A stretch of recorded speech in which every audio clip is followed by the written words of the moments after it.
Meu marido cometeu suicídio em 2021. Começou a ter surto psicótico relacionado à religião. Sempre foi muito católico. Foi depois de um sonho.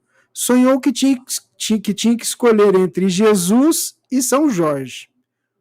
Olhou a aura de cada um e escolheu São Jorge, por achar Jesus muito sobrecarregado com as situações do mundo. Depois desse sonho, não se perdoou mais.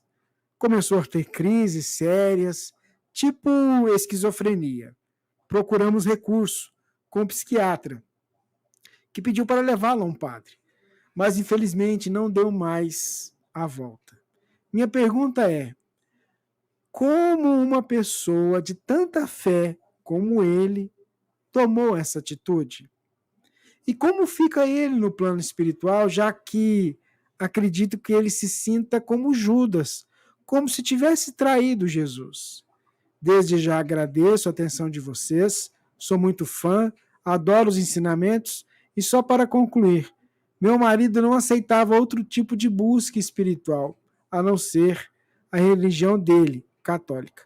Desculpe o texto longo, abraço a todos. Olha, Rubens, é muito importante que a gente observe que nem todos os suicidas se colocam na mesma situação no mundo espiritual.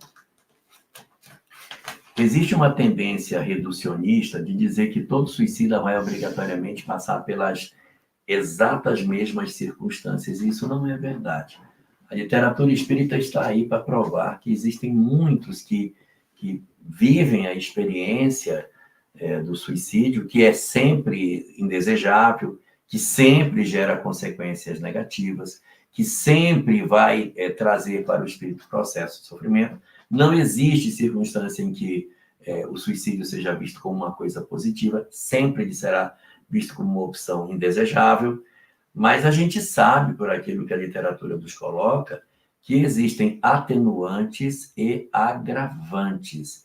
E os transtornos mentais são grandes atenuantes dos processos do suicídio, porque a pessoa não está no pleno juízo da sua capacidade, ela está muito doente, ela vive um quadro de esquizofrenia, ela vive um quadro de demência, ela está num processo de depressão profunda, e quando eu falo depressão profunda, eu estou falando de depressão profunda mesmo, que as pessoas têm mania de chamar tudo de depressão profunda.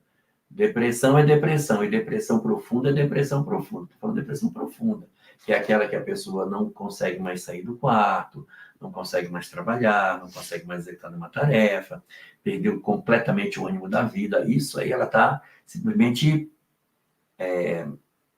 assim, numa condição em que ela desistiu de si própria. Essa é a depressão profunda. Geralmente fica no quarto no escuro, não gosta que acenda a luz. Muito bem. Então, é lógico que se você atravessa a fronteira da vida para a morte numa circunstância de adoecimento psíquico, o comprometimento é menor, porque, como todos nós sabemos, o que mede a culpabilidade do espírito é a consciência. A minha consciência não vai oferecer para mim o mesmo grau de responsabilização que daria numa outra hipótese. Então, as responsabilidades, elas são menores. Entretanto, elas sempre serão bastante fortes. Por quê? Por uma razão. O espírito, ele cria um hábito quando ele toma uma atitude. Se nós tomamos uma determinada atitude quando algo nos acontece, o espírito tem tendência a repetir. Por exemplo, fulano me agrediu, eu fui lá e matei. A tendência é repetir isso em outras circunstâncias. O espírito cria um vício.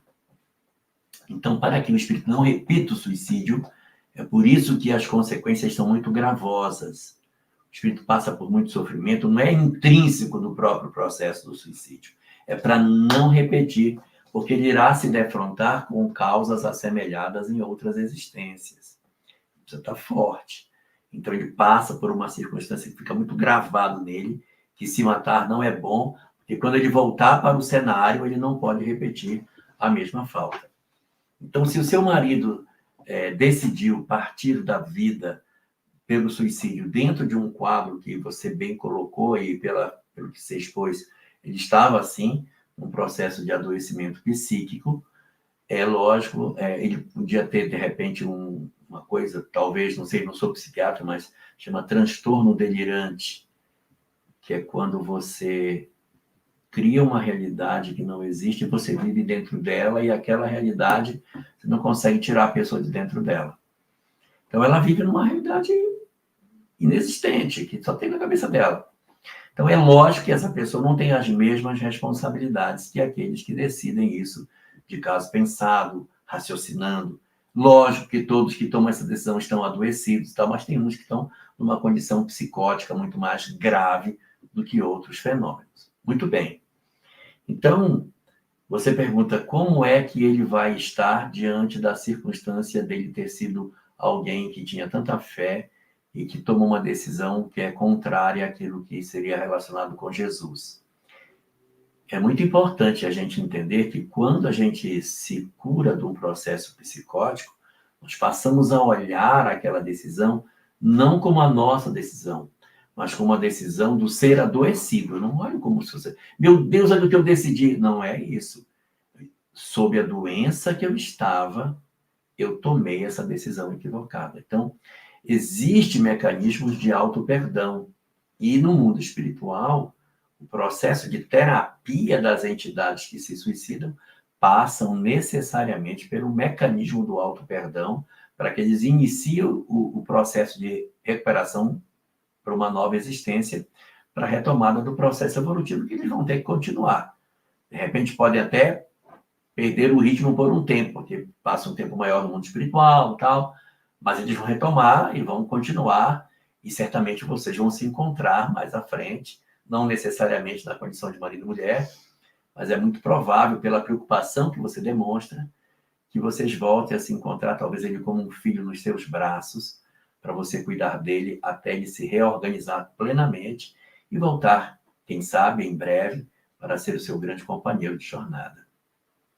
E Kardec, quando fala no Evangelho segundo o Espiritismo sobre a questão do suicídio, ele já começa no primeiro parágrafo fazendo uma ressalva de tudo que ele vai falar dos prejuízos do suicídio, ele faz a ressalva, à exceção daqueles que fogem da vida no estado de embriaguez ou de loucura, que eram os nomes que se usavam naquele século, né? Todos, loucura envolve todas as doenças mentais, todos os transtornos, né?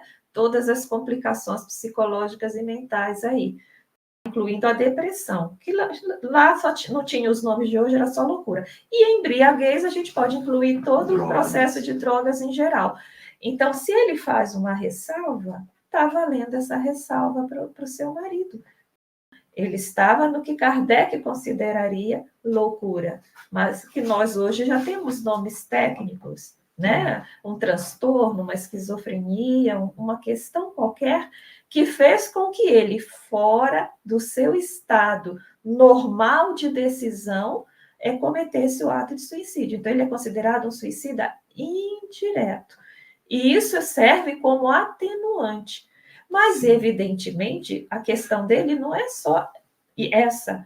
A questão dele é o transtorno que ele traz na alma, a culpa que ele traz na alma, o que significa esse sonho, ele acessou um passado, ele tem algum trauma vinculado à religião que fez com que ele sonhasse isso. De outra existência. Exato, de outra existência, houve uma influência espiritual em tudo isso. Então, esse drama dele com religião que foi tão forte, isso significa alguma coisa mal resolvida, e que ele vai ser auxiliado. Como é que ele está no mundo espiritual? Está atendido, está acolhido, com certeza, porque ninguém fica sem acolhimento, a não ser que a pessoa fuja do atendimento. Triste, angustiado, cheio de problemas e sem ninguém para conversar. Então diz que 188.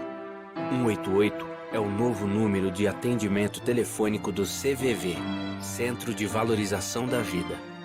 De orelhão, celular ou telefone fixo, a ligação é gratuita e funciona 24 horas todos os dias. Ligue 188 e receba apoio emocional.